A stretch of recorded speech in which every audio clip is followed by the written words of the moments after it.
قدرمنو ملګرو ستړي مسئ. الله تعالی دې وکړي چې تاسې به ټول جوړ یاستئ. د عرفان خپرونې مینوالو، الحمدلله الله تعالی په احسان سره او د ملګرو د هڅو او د خواریو او زحمتونو په پایله کې عرفان خپرونې په ټولنه کې خپل یو ځانګړی ځای پیدا کړ او دا د الله تعالی یو ځانګړی احسان او دا زموږ ستاسې لپاره یو صدقه جاریه ده. الله تعالی دې زموږ ستاسې په ژوند کې او د مرګ وروسته دغه لړۍ زموږ ستاسې ټولو دپاره صدقه جاریه وګرځوي.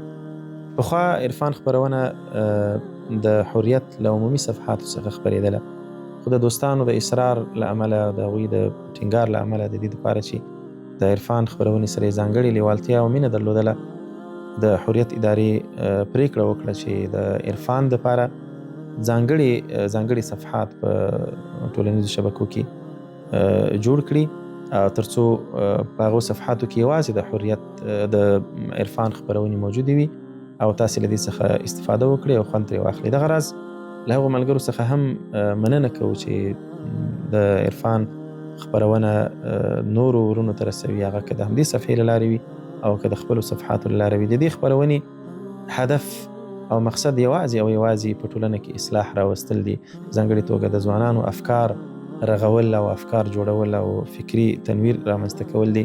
نور هیڅ کوم هدف له دې څخه موږ تاسې نه لرو. الله تعالی دې دغه هڅه په خپل دربار کې قبول وګرځوي او الله تعالی دې په خپل په بهترین عبادت کې موږ تاسو ته حساب کړي.